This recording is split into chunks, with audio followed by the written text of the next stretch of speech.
আজকের এই ভিডিওটা ফ্রাইডেতে করা। আর আমি যখন রান্না বসাচ্ছিলাম তখন প্রবাবলি ৩টা থেকে ৩:৩০ মতো বাজে। আর এই সময়ে আমি দুপুরের জন্য রান্না করছিলাম।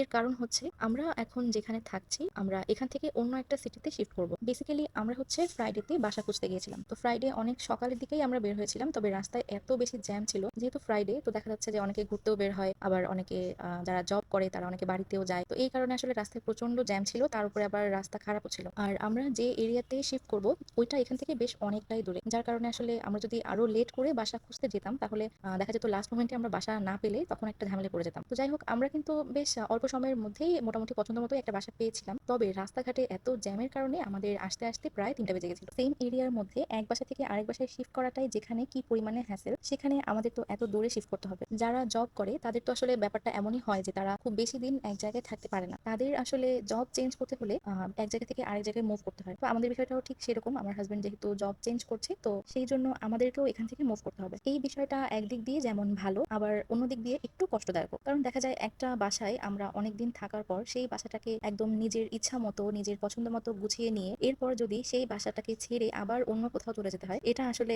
আমাদের জন্য, বিশেষ করে আমরা যারা হাউসওয়াইফ আছি, আমরা তো সবসময় বাসাতেই থাকি, তো আমরা সবসময় দেখা যায় নিজেদের পছন্দ মতো সবকিছু গুছিয়ে রাখি। তো এত কিছুর পরেও যখন সেই সবকিছু ছেড়ে আবার নতুন জায়গায় চলে যেতে হয়, এটা আমাদের জন্য একটু কষ্টদায়ক। এই যে এতদিন যে কিচেনে আমি রান্না বান্না করতাম সেটা আবার রেকর্ড করে আপনাদের সঙ্গেও শেয়ার করতাম, এই কিচেনটাকে আমি একদম নিজের মনে করে তারপরেই কিন্তু সবকিছু করতাম। আর এখন সেটাকে আমাকে ছেড়ে যেতে হবে, এখন আবার নতুন একটা কিচেনে আমাকে রান্না বান্না করতে হবে, সেটাকে আবার নিজের মতন করে গুছিয়ে নিতে হবে। বিষয়টা কিন্তু মোটেও এতটা সহজ না। এই বিষয়টা যে শুধুমাত্র আমি আমার ভিডিওর জন্য বলছি তা কিন্তু না, কারণ আমরা যারা বিভিন্ন জায়গায় ভাড়া থাকি তারা সবাই কিন্তু এই বিষয়ের সাথে রিলেট করতে পারবো। একটা এরিয়াতে অনেকদিন থাকলে কিন্তু সেই এরিয়ার মানুষ, এনভায়রনমেন্ট সবকিছুর সঙ্গে একটা অ্যাটাচমেন্ট তৈরি হয়ে যায়। তারপর হুট করে যদি সেই এরিয়া ছেড়ে সম্পূর্ণ অচেনা নতুন একটা এরিয়াতে চলে যেতে হয়, তখন কিন্তু সেই নতুন এরিয়ার সঙ্গে পরিচিত হওয়া এটা বেশ কঠিন একটা কাজ। তারপর এই যে একই বাসার অন্যান্য ফ্যামিলির মানুষদের সঙ্গে যে একটা আত্মীয়তার সম্পর্ক গড়ে ওঠে, সেই সব কিছু ছেড়ে চলে যাওয়াটাও কিন্তু অনেক বড় একটা ব্যাপার। যাই হোক, আসলে আল্লাহ তাআলা কার রিজিক কখন কোথায় লিখে রেখেছেন সেটা একমাত্র তিনিই ভালো জানেন। আর অবশ্যই তিনি যেটা করেন আমাদের মঙ্গলের জন্যই করেন। অনেক কথা বলে ফেললাম, আর কথা বলতে বলতে আমার রান্নাবান্নাও কিন্তু শেষ। আজকে খুব বেশি কিছু রান্না করছি না, কারণ